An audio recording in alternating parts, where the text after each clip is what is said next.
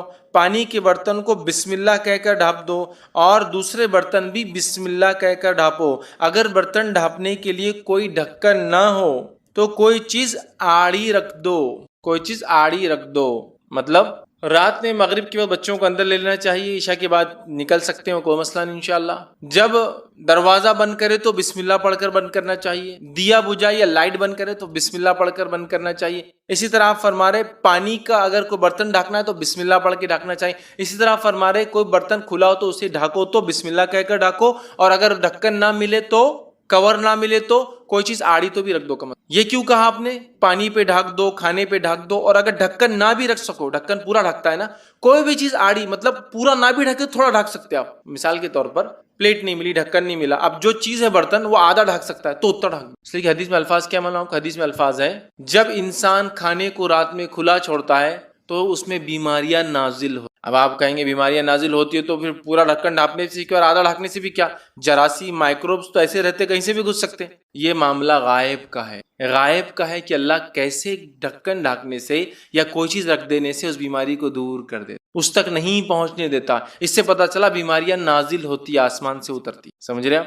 کبھی انسانوں کو سزا کے طور پر اور کبھی آزمائش ہو. سمجھ رہے بات, تو نازل ہوتی تو ڈھانکنا چاہیے, رات میں ڈھانکنا. اور ڈھانکتے وقت کیا پڑھنا چاہیے؟ بسم اللہ. کوئی پوری چیز ڈھانکنے کو نہ ملے تو کم از کم جو ملے ڈھانک دو, چاہے آدھا پون پاؤ کچھ تو بھی ڈھک جائے. اس لیے کہ جب کوئی چیز ڈھکی ہوتی ہے تو بیماری نازل نہیں ہوتی, نازل ہوتی ہے یہ اللہ کی طرف سے ہوتی ہے. یہ کیسے ہوتا ہے واللہ عالم, یہ غائب کا معاملہ. لیکن حدیث میں آ گیا, ہم نے مان لیا. تو آپ کچھ بھی کرنا ہے, دروازہ بند کر رہے بسم اللہ, کھانا کھا رہے بسم اللہ, ہاں لائٹ بند کر رہے بسم اللہ, چراغ بجھا رہے بسم اللہ, کھانے پہ ڈھانپ رہے بسم اللہ, پانی پہ ڈھانک رہے بسم اللہ, ہے نا. آپ دیکھیے, اور بسم اللہ اور بسم اللہ الرحمن الرحیم دونوں بھی پڑھ سکتے, کوئی مسئلہ نہیں. مطلب یاد رکھ, بسم اللہ کہہ کر بھی کر سکتے, بسم اللہ الرحمن الرحیم بھی پڑھ سکتے. علماء کے دونوں اقوال ہے, مطلب اس سمجھ جو علماء کی دونوں ہے کہ دونوں بھی کیا جا سکتا ہے. چونکہ اکثر بسم اللہ آتا ہے تو کچھ نے کہا صرف بسم اللہ پڑھنا ہے, اور کچھ نے کہا بسم اللہ آتا ہے مطلب بسم اللہ الرحمن الرحیم پورا پڑھنا ہے. جیسا قل هو اللہ احد پڑھ لیا کرو, مطلب قل هو اللہ احد اللہ الصمد لم یلد ولم یولد ولم یکن له کفوا احد, پورا سورہ مراد ہے. گھر سے نکلتے وقت بسم اللہ پڑھنے والے کی رہنمائی کی جاتی ہے. گھر سے نکلتے وقت بسم اللہ پڑھنے والے سے شیطان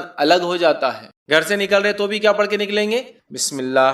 آئیے حدیث کے الفاظ, ابو داؤد کی روایت ہے, انس بن مالک رضی اللہ عنہ فرماتے ہیں رسول اللہ صلی اللہ علیہ وسلم نے فرمایا جب آدمی اپنے گھر سے نکلتا ہے اور یہ دعا پڑھتا ہے بسم اللہ توکلت علی اللہ لا حول ولا قوۃ الا باللہ, جب یہ دعا پڑھ کے نکلتا ہے کہ اللہ کے نام سے نکلتا ہوں, اللہ پر بھروسہ کرتا ہوں, گناہ سے بچنے کی طاقت اور نیکی کے حصول کی قوت اللہ کی توفیق کے بغیر کسی میں نہیں, یہ اس کا ترجمہ تھا. جب یہ پڑھ کے نکلتا ہے اس وقت اس کے حق میں یہ بات کہی جاتی ہے سارے کاموں میں تیری رہنمائی کی گئی, تو کفایت کیا گیا. سارے کاموں میں اب جو تو گھر سے نکل کے کرے گا تیری رہنمائی کی گئی, تو کفایت, تیرے لیے یہ چیز یہ دعا کافی ہو گئی, کفایت کر گئی. ہر طرح کی برائی اور خسارے سے تو بچا لیا گیا.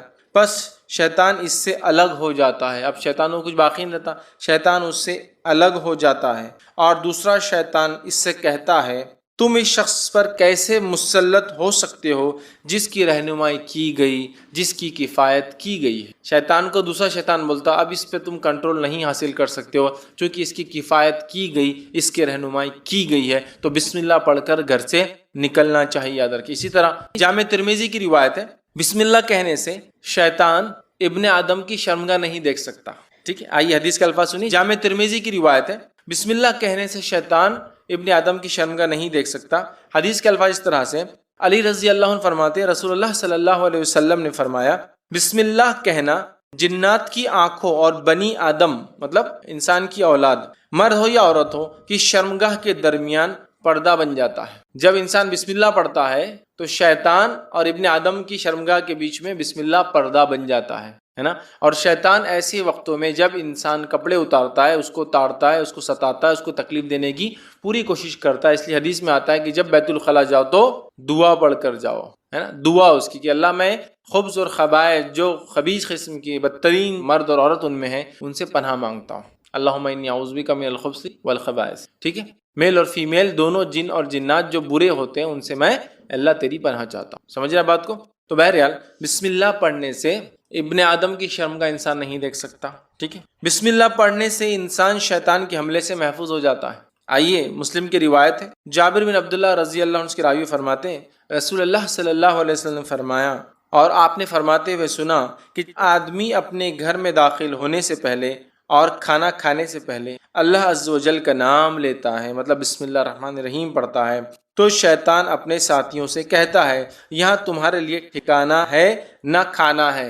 جب آدمی گھر میں جا رہا ہے بسم اللہ پڑھ کے جا رہا ہے، بسم اللہ پڑھ کے کھا رہا ہے، شیطان بولتا ہے نہ آج رہنے کی جگہ ہے نہ آج یہاں کھانے کی جگہ ہے تمہارے، اپنے ساتھیوں کو بولتا ہے. اور جب آدمی اللہ کا نام لیے بغیر داخل ہوتا ہے تو شیطان کہتا ہے تمہارے لیے رہنے کی جگہ ہو گئی ہے. اور جب آدمی کھانا کھاتے وقت بسم اللہ نہیں کہتا تو شیطان کہتا تمہارے لیے کھانے کا انتظام بھی ہو گیا ہے. سمجھ رہا؟ تو انسان اگر کھانا کھاتے بسم اللہ نہ پڑھے شیطان بولتا کھانے کا انتظام ہوگا. بسم اللہ پڑھ کر گھر میں نہ داخل ہو تو شیطان کہتا رہنے کا انتظام ہوگا. بسم اللہ پڑھ کے داخل تو لیکن کھاتے وقت نہ پڑھے تو کہتا ہے آج رہنے کا نہیں ہوا لیکن کھانے کا ہو گیا. بسم اللہ پڑھ کے داخل تو ہوا انسان لیکن کھانا کھاتے نہیں پڑھا تو کہتا کھانے کا ہو گیا رہنے کا نہیں ہوا. مطلب بسم اللہ کھانے سے پہلے، دروازہ بند کرنے سے پہلے، اٹھنے سے پہلے، کپڑے بدلنے سے پہلے یا آدمی کپڑے اتار رہا ہے اس وقت بسم اللہ کہنا چاہیے، تو شیطان دیکھ نہیں سکتا، انسان شیطان سے مکمل محفوظ رہتا ہے.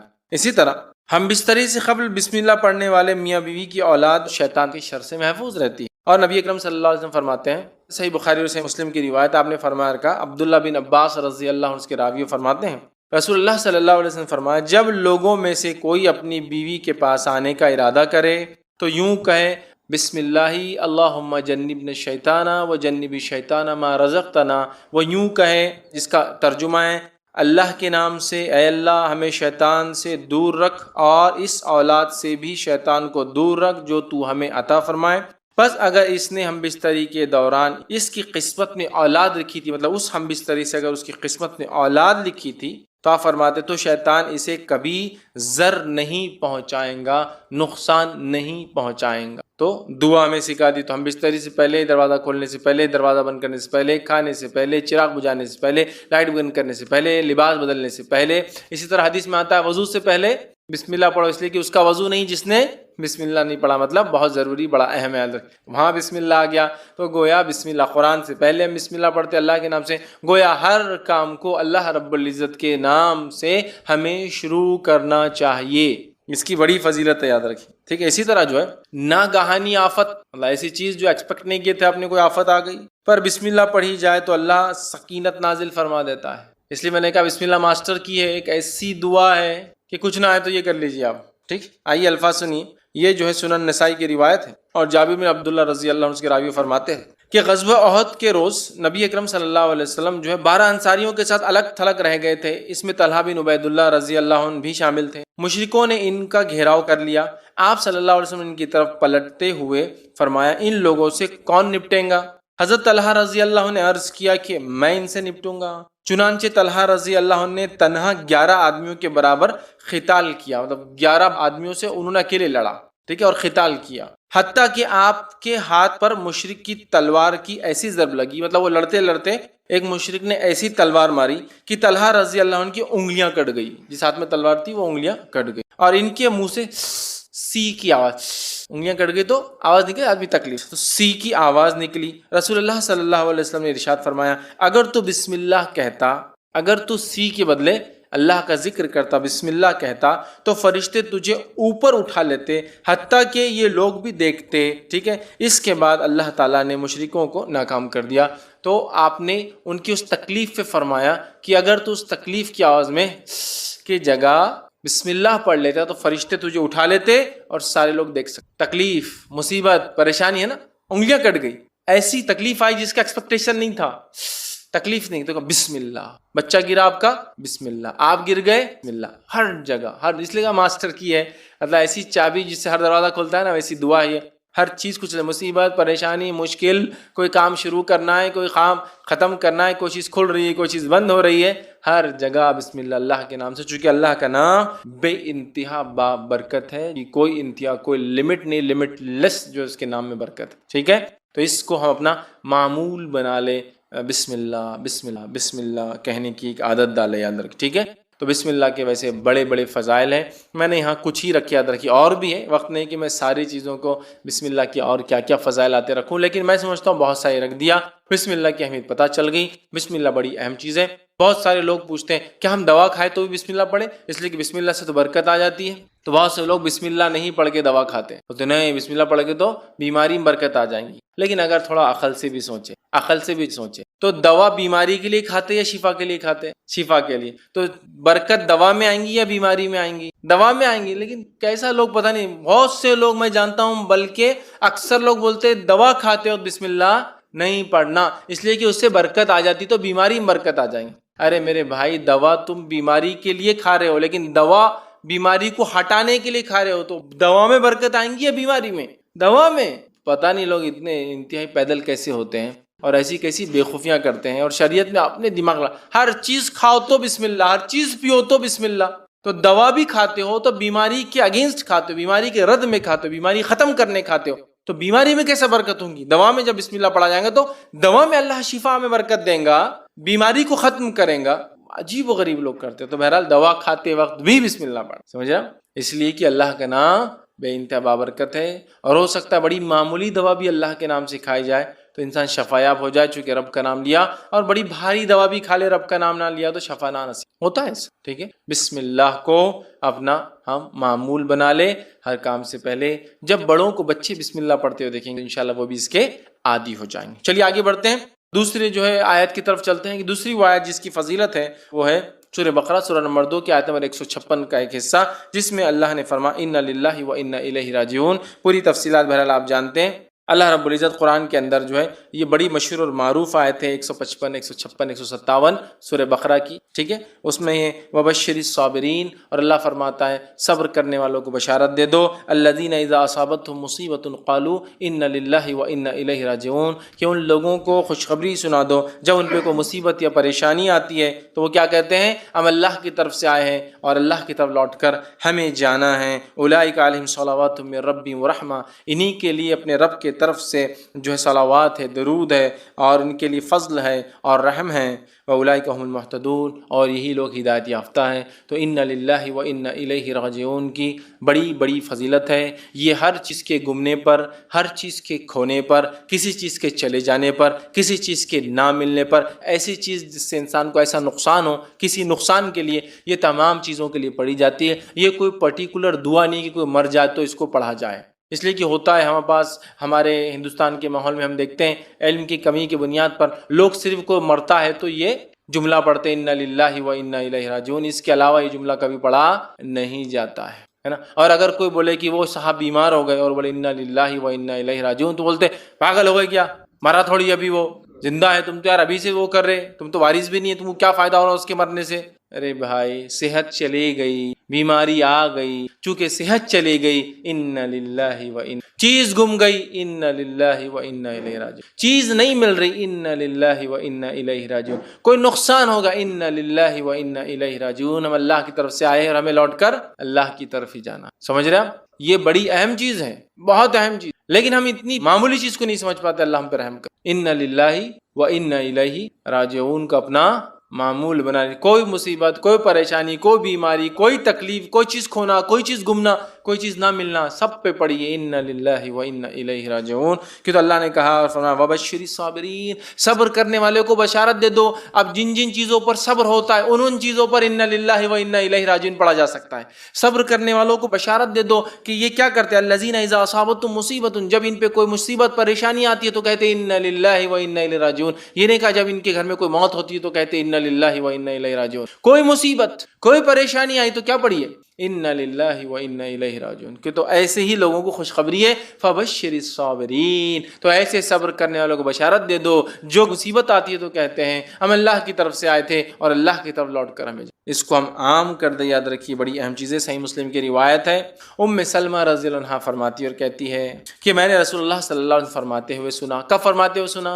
جب اللہ کے رسول صلی اللہ علیہ وسلم ان کے شوہر کا انتقال، ابو سلمہ کا انتقال ہوتا ہے، آپ صلی اللہ علیہ وسلم گھر پہنچتے ہیں، ابو سلمہ کی آنکھیں کھلی ہے، انتقال ہو چکا ہے، نبی اکرم صلی اللہ علیہ وسلم آنکھوں کو بند کرتے ہیں اور بند کر کے کہتے ہیں کہ جب انسان مر جاتا ہے، روح نکلتی ہے، پیر سے شروع ہوتی ہے نا، تو جب نکل جاتی ہے تو آنکھیں اس کا پیچھا کرتی، اس کو دیکھتی ہے، لہٰذا انتقال کے بعد آنکھیں بند کر دینی۔ تو آپ نے بند کیا اور فرمایا جب کسی مسلمان کو مصیبت پہنچتی، پھر دیکھیے حدیث میں جب کسی مسلمان کا کوئی مرتا ہی نہیں کہا، جب کسی مسلمانوں کو مصیبت، پریشانی، تکلیف، دکھ، ڈپریشن، کچھ بھی ہو، گم گئی کوئی چیز، نہیں مل رہی کوئی چیز، کھو گئی کوئی چیز، سمجھ رہے آپ، مصیبت پہنچتی ہے اور وہ اللہ عز و جل کے حکم کردہ کلمات، وہ اللہ عز و جل کی حکم کردہ جس کا حکم اللہ نے دیا، فبشر الصابرین، صبر کرنے والوں کو بشارت دے دو، ٹھیک ہے، الذین اذا اصابتهم مصیبت، جب ان پہ کوئی مصیبت آتی ہے تو کیا کرتے ہیں، انا للہ و انا الیہ راجعون، کوئی مصیبت پہنچتی ہے تو اللہ عز و جل کے حکم کردہ کلمات کو ادا کرتا ہے،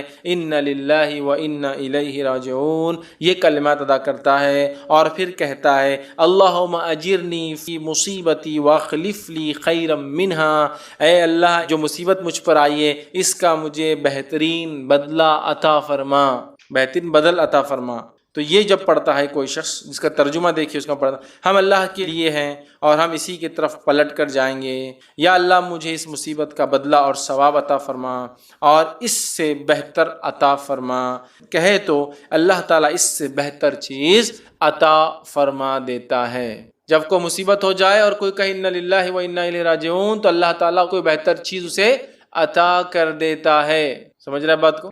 ابو ام سلمہ رضی اللہ عنہ فرماتی، آگے اس حدیث کے اندر اور اس میں وضاحت نہیں، دوسرے واقعے میں آتا ہے، انہوں نے یہ کلمات پڑھے، انہوں نے یہ کلمات پڑھ لی جب اللہ کے رسول صلی اللہ علیہ وسلم کہتے ہوئے سن، ٹھیک ہے، اور پھر کہتی جب میرے شوہر کے انتقال ہونے کے بعد میں نے عدت گزار لی تب مجھے نبی اکرم صلی اللہ علیہ وسلم کا پیغام آ گیا اور انہوں نے ان کے شوہر کے انتقال پر پڑھا تھا انا للہ و انا الیہ راجعون، اے اللہ اس مصیبت کا مجھے بدلہ اور اس سے اچھا بدلہ عطا فرما۔ اب وہ انتظار کر رہی تھی اس سے اچھا کیا ملے گا ابو سلمہ سے۔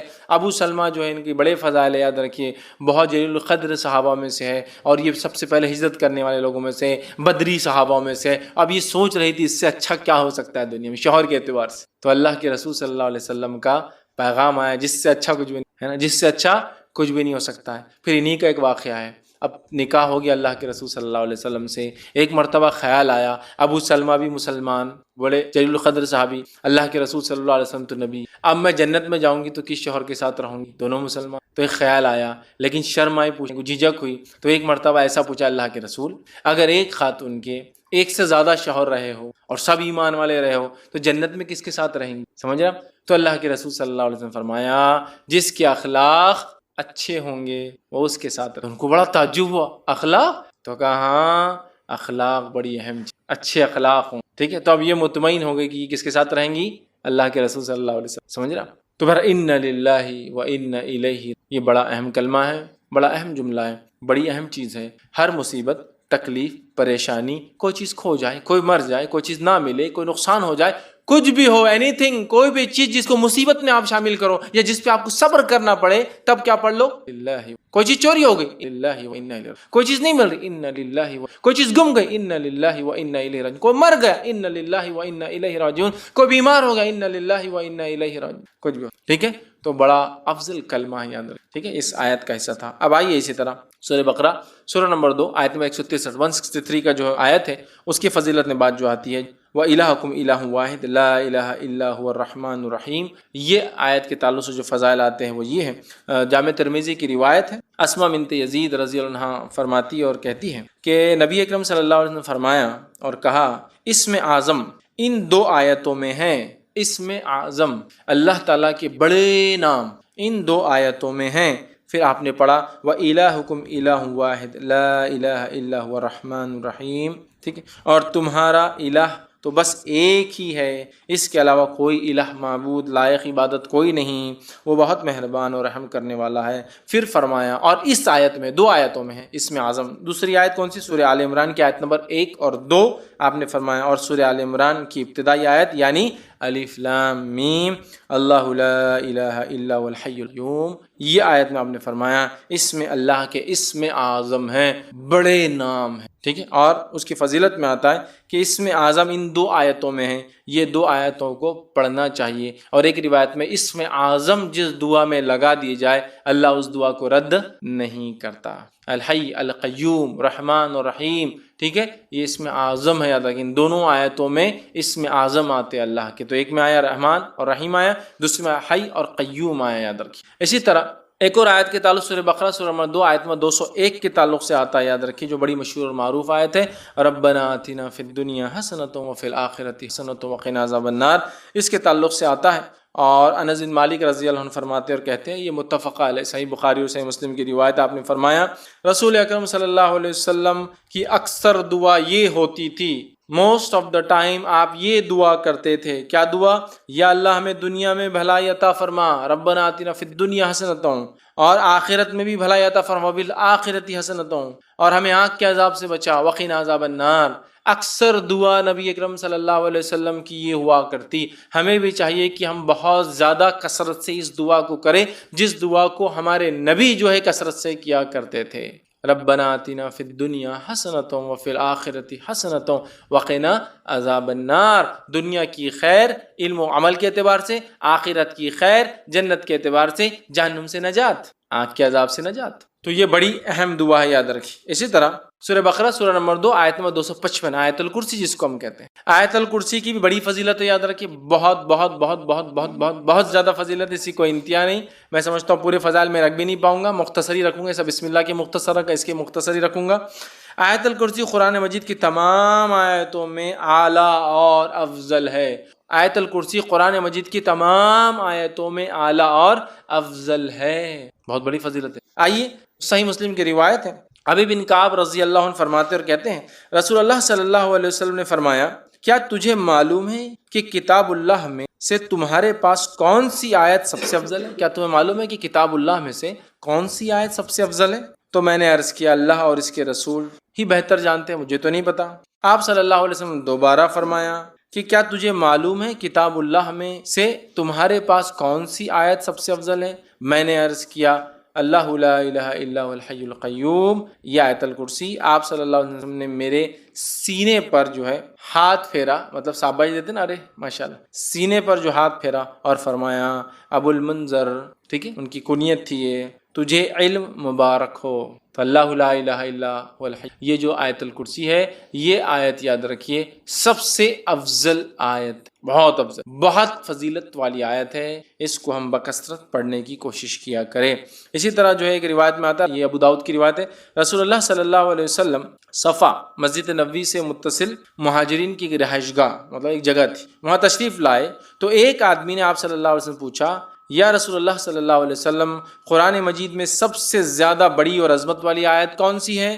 آپ صلی اللہ علیہ وسلم فرمایا اللہ لا الہ الا هو الحی القیوم. آیت الکرسی آپ نے بیان کی. یہ سب سے فضیلت والی، عظمت والی بڑی آیت ہے، یاد رکھیں. اسی طرح سونے سے پہلے آیت الکرسی پڑھنے والے کے لیے اللہ تعالیٰ کی طرف سے ایک فرشتہ مقرر کیا جاتا ہے جو چوری، ڈاکہ اور دیگر نقصانات سے اس کی حفاظت کرتا ہے، نیز شیطان کی بری حرکتوں مثلاً وساوس، جادو، اسی طرح اس کی آصف زدگی اور اس کے خوف سے بھی انسان محفوظ رہتا ہے. اتنے سارے فائدے ہیں. یقیناً یہ روایت ابو ہریرہ رضی اللہ عنہ کی بڑی مشہور اور معروف روایت ہے، صحیح مسلم میں اور دیگر کتب میں آتی ہے. میں اب پوری تفصیلات نہیں رکھتا ہوں، بس مختصر آپ کو واقعہ، چونکہ حدیث بہت لمبی ہے.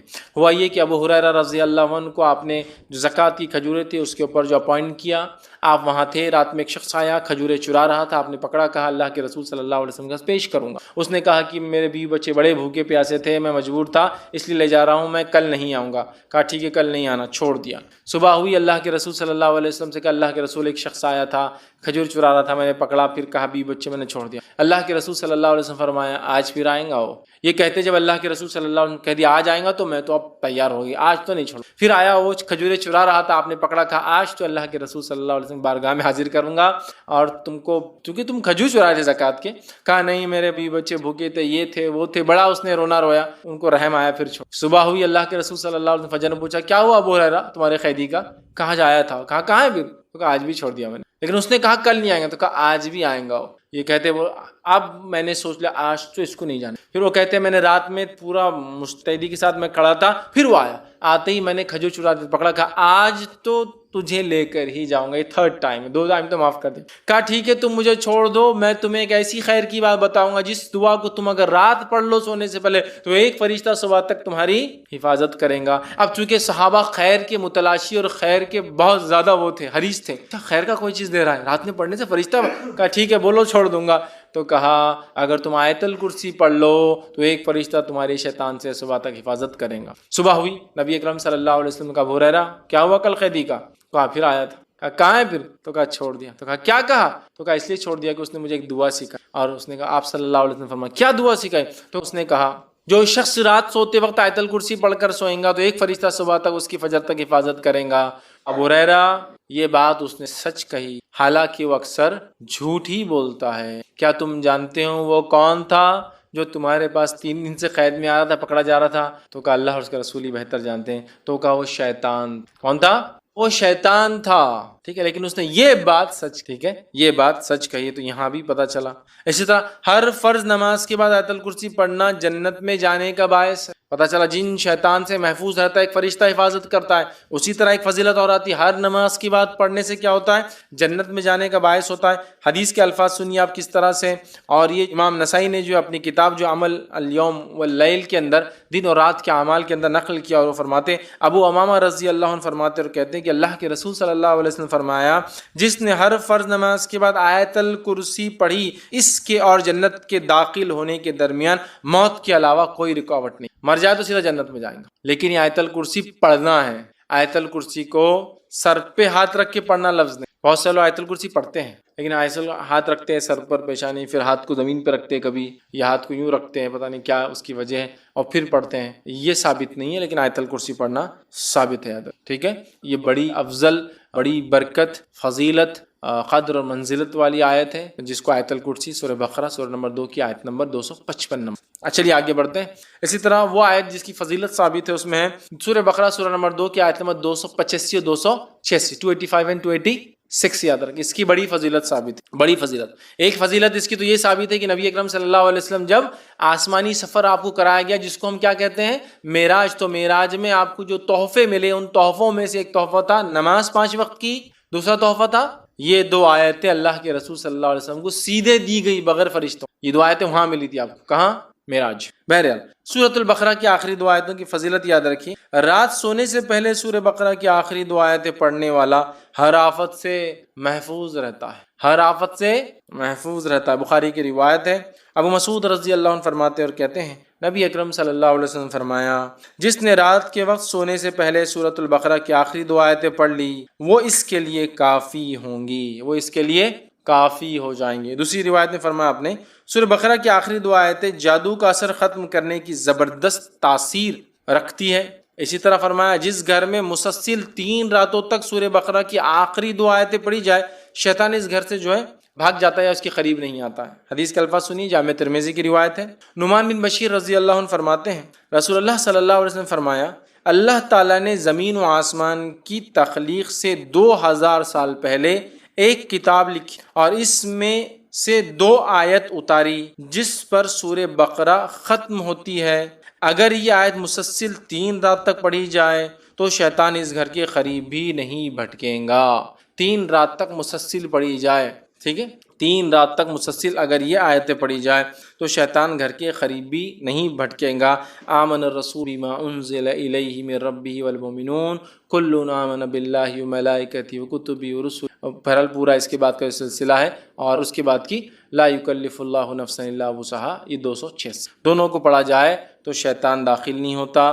3 راتوں تک اگر مسلسل پڑھی جائے, رات پڑھ کر سوئے تو کافی ہو جاتی ہے اس کے لیے, یاد رکھیے, اس کی حفاظت کے لیے, تمام چیزوں کے لیے. اسی طرح جو ہے سورہ بقرہ کی آخری 2 آیتیں پڑھ کر اللہ تعالیٰ سے جو حاجت طلب کی جائے وہ پوری ہوتی ہے. سورہ بقرہ کی آخری 2 آیتیں تلاوت کر کے جو حاجت جو اللہ سے مانگا جائے پورا ہوتا ہے. مسلم کی روایت ہے, عبداللہ ابن عباس رضی اللہ عنہما اس کے راوی وہ کہتے ہیں کہ ایک روز جبرائیل علیہ السلام نبی اکرم صلی اللہ علیہ وسلم کے پاس بیٹھے ہوئے تھے کہ انہوں نے اوپر سے دروازہ کھلنے کی آواز سنی. اپنا سر اٹھایا اور نبی اکرم صلی اللہ علیہ وسلم کو بتایا کہ یہ آسمانوں کے دروازوں میں سے ایک ایسا دروازہ ہے جو آج سے پہلے کبھی نہیں کھلا، اس سے ایک فرشتہ نازل ہوا ہے جو آج سے پہلے زمین پر کبھی نازل نہیں ہوا۔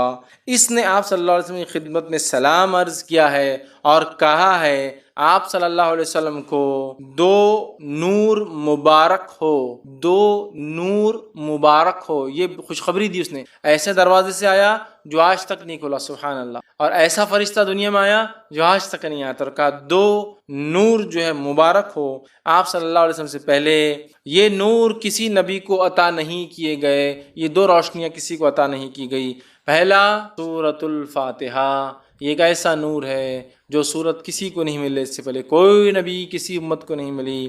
اور دوسرا فرمایا سورہ بقرہ کی آخری 2 آیتیں، جو شخص یہ 2 آیتیں پڑھے گا اسے اس کی مانگی ہوئی چیز ضرور دی جائیں گی۔ سبحان اللہ، کتنی بڑی فضیلت ہے۔ یہ صرف 2 آیتوں اور سورۃ الفاتحہ کی خوشخبری دینے ایک ایسا فرشتہ اور ایک ایسے دروازے سے آیا جو اس سے پہلے کبھی نہیں ہوا، صرف بولنے کے لیے آیا، مطلب یہ تو اتر چکی تھی آیتیں، صرف بتانے، انفارمیشن دینے آیا، مطلب اللہ نے خالی ان 2، ایک سورہ فاتحہ اور ان 2 آیتوں کی انفارمیشن دینے ایک فرشتہ ایسے دروازے سے آیا جو کبھی نہیں کھلا اور پہلی بار دنیا میں ایسے۔ دیکھیے آپ کتنی اہم چیز، تو اس کو اپنا معمول بنا لے، اپنے اذکار میں شامل کر لے ہم لوگ یہ 2 آیتوں کو، اور جو پھر مانگا جاتا ہے ان کے پڑھنے کے بعد اللہ تعالیٰ وہ رد نہیں کرتا۔ نبی اکرم صلی اللہ علیہ وسلم بھی جو ہے اس کو بہت کثرت سے پڑھا کرتے تھے۔ چلیے آگے بڑھتے ہیں اور دیکھتے ہیں فضیلت جو ہے سورہ آل عمران سورہ نمبر 3 آیت نمبر 2 کی۔ اللہ لا الہ الا هو الحی القیوم، جامع ترمذی کی روایت ہے، اللہ کے رسول صلی اللہ علیہ وسلم فرمایا اس میں اعظم ہے اللہ کے، نا جو ہم پہلے دیکھ چکے، اس میں اللہ کے اس میں اعظم ہے، ٹھیک ہے۔ اسی طرح جو ہے بخاری کی روایت ہے ان فی خلق السماوات والارض واختلاف اللیل والنہار، جو کہ سورہ آل عمران سورہ نمبر 3 کی آیت نمبر 190 سے لے کر 200 تک، 190 to 200، نبی اکرم صلی اللہ علیہ وسلم ان آیتوں کو رات میں تہجد کے جب اٹھتے تو اٹھنے کے بعد فوراً گھر سے باہر نکلتے اور آسمان کی طرف دیکھ کر ان آیتوں کو پڑھتے، ان فی خلق السماوات والارض واختلاف اللیل والنہار لآیات للالباب الذین یذکرون اللہ قیاما وقعودا وعلی جنوبہم، اور آگے چلتے جاتا ہے، سلسلہ چلتے جاتا ہے حتیٰ کہ آیت نمبر 200 تک، سورہ آل عمران کے خاتمے تک آپ اس کو پڑھتے آسمان کی طرف دیکھ کر، یاد رکھیں، ٹھیک۔ بخاری کی روایت ہے، آسمان کی طرف دیکھ کر آپ ان آیتوں کو پڑھتے۔ عبداللہ ابن عباس رضی اللہ عنہ اس کے راویوں کہتے ہیں میں اللہ کے رسول صلی اللہ علیہ وسلم سے ایک رات سویا تھا، آپ رات تہجد کے لیے اٹھتے ہی آپ باہر نکلے، آسمان کی طرف دیکھا اور ان آیتوں کو آپ نے تلاوت کیا۔ تو اس سے بھی اس کی فضیلت پتہ چلتی ہے ان آیتوں کی، کہ ہم بھی تہجد کے لیے اٹھے تو گھر سے باہر نہ ہو سکے، چونکہ آج کل ہم فلیٹس میں رہتے ہیں، کبھی بند گھر ہوتے ہیں، تو کم از کم کھڑکی میں کھڑے ہو کے باہر آسمان کی طرف دیکھ سکتے ہیں۔ اللہ کے رسول باہر نکل کے آسمان کی ان آیتوں کو پڑھا کرتے تھے، ٹھیک ہے۔ اسی طرح جو ہے لا الہ الا انت سبحانک انی کنت من الظالمین، اس آیت کی کیا فضیلت ہے، جو کہ سورہ نمبر 21 سورہ انبیاء آیت نمبر 87 ہے، یاد رکھیے اس کی کیا فضیلت۔ تو بہرحال یہ آیت ہم سب جانتے ہیں کب اور کس واقعے کو جو ہے بیان کرتی ہے، اور نبی اکرم صلی اللہ علیہ وسلم نے یہ مسند احمد اور جامع ترمذی کی روایت فرمایا اور کہا، حضرت سعد رضی اللہ عنہ اس کے راویوں کہتے ہیں رسول اللہ صلی اللہ علیہ وسلم نے فرمایا، مچھلی والے یعنی حضرت یونس علیہ السلام کی دعا جو انہوں نے مچھلی کے پیٹ میں مانگی تھی، وہ کون سی دعا تھی؟ وہ یہی دعا تھی، لا الہ الا انت سبحانک انی من الظالمین۔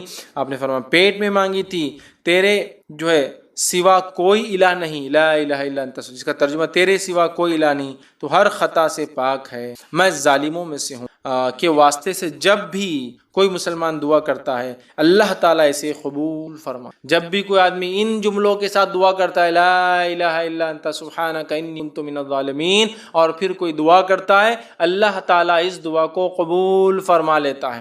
اس کو عام زبان میں لوگ جو ہے بہت سارے ناموں سے اس آیت کو جلالی آیت، کمالی آیت اور پتہ نہیں کیا کیا اس کو نام دیتے ہیں، اور اس کے لیے مجلسیں سجائی جاتی ہے نا، لوگ جمع ہوتے ہیں اور 1.25 لاکھ مرتبہ اس کو لا الہ الا انت سبحانہ پڑھا جاتا ہے، پھر پڑھ کر ایصال بخش دیا جاتا ہے وغیرہ۔ یہ تمام چیزیں ثابت نہیں ہیں، اپنی زندگی میں اپنے زبان سے الفاظ ادا کیجئے اور اللہ سے دعا کیجئے۔ یاد رکھیے مرنے کے بعد ایصال کرنا، ایسا بیٹھ کر ان آیتوں کو پڑھ کے مجلس سے سجانا، یہ سنت سے بہرحال ثابت نہیں، ہاں یہ ثابت ہے آیت، لیکن یہ تمام چیزیں ثابت ہیں، ٹھیک ہے۔ چلیے آگے بڑھتے ہیں، سورہ نمبر 57 جو کہ سورہ حدید ہے، اس کی آیت نمبر 3 کے تعلق سے آتی ہے، هو الاول والآخر والظاہر والباطن وهو بكل شيء علیم۔ اس آیت کی فضیلت کے تعلق سے آتا ہے، ابو داؤد کی روایت ہے، عبداللہ بن عباس رضی اللہ عنہما اس کے راویوں فرماتے اور کہتے ہیں، جب تو اپنے دل میں تھکاوٹ محسوس کرے تو یہ آیت تلاوت کرو، هو الاول والآخر والظاہر والباطن وهو بكل شيء علیم.